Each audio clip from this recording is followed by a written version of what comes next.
Good, good. About a third of the way through the season, or fourth of the way, whatever it is, how you feel like they're standing up, conditioning-wise and strength-wise? Well, I'm happy. You know, it's early in the season, so we'll tell more later on in the season.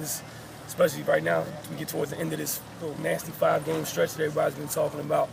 We'll be able to tell. But at this point, with 3-0, I think, you know, we played well in the second half of games. I don't think anybody's really pushed us around. So I'm happy with those things so far. We got big tests coming up, though. Do you pull back this week to rest, or do you push them knowing that this is a week that maybe you could do a little bit more? Today we pushed.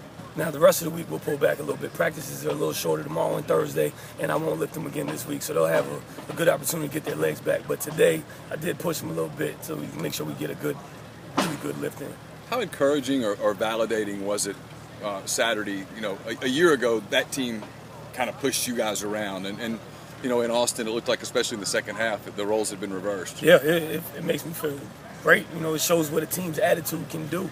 You had one team who's feeling confident and growing and believes in themselves and each other, and you had another team who doesn't, and that can make that big a difference. That's what a 50-point swing in 1 year. That's not talent or strength conditioning. That's a mentality and the attitude of the teams involved. So I'm happy to be involved with these guys and see them grow and mature and develop that confidence and that type of attacking attitude. When we were down 9, there was no doubt from any player on our sideline that we were going to come back and win the game. Not even a little bit of doubt. So that's very exciting to be around. Paul, Jeff Scott credited you for helping him become a more physical runner.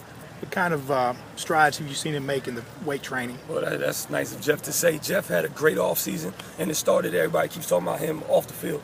I think he's living right. He's probably sleeping more. He's been, you know, doing the little things right. We talk about it all the time. It's amazing how when you start doing the right things, you reap the benefits on the field. There's carryover. And we talk about how greatness isn't all the time thing. It's not just at practice or in the weight room. It's all the time. When you practice being great, you reap the benefits of it. And he did that for this whole offseason. He dedicated more in the weight room. He did a good job, again, like I said, sleeping and eating. So he was able to get in better shape and stay in better shape all summer with the conditioning. Everybody knows he's fast. You know, God gave him that, and he was able to work on those other things and make him a more complete player. Is it hard to get kids to buy into diet? Do they take that for granted? It's hard. It is really, really, really hard. So I'm happy we got a nutritionist on board. And once we get the facility here, it'll be a lot easier because they don't fully understand the impact that it has. And even if they do understand and you give them a plan, they're not going to execute it. They're going to walk out of the door, and they don't have access to those things. They don't know how to shop or cook. So when we have the facility up and running, it'll be a huge help for us. This summer you were talking about you were anxious to see what a little extra weight, a little extra strength would do for the physicality of the team. Through 3 games, how you feel they've done from a physicality standpoint? I think all 3 games we've been the more physical team. I don't really think there's been, you know, really even much doubt about that. So I'm happy with it. I think there's even more in us, especially up front. I'd like to see both lines as they continue to get more confident, just start mauling people, and that's, you know, just my vision of a good football team. So we want to see that and continue to grow. But I think through 3 games, we've been the most physical team. Been a lot of talk about this freshman class. I know you haven't had your hands on them for all that long. Yeah. What's the ceiling on some of those guys when they have a couple of years in a program? They are a very impressive group. I mean, it's amazing to see them competing at this level, at this age, as raw as they are, as little training as most of them have had.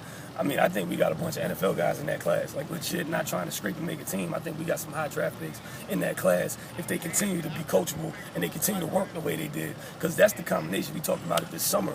To come in with that much talent and be that coachable and work as hard as that group did, their ceiling is really, really high. I can't wait to watch it. Thanks, Paul. Appreciate y'all.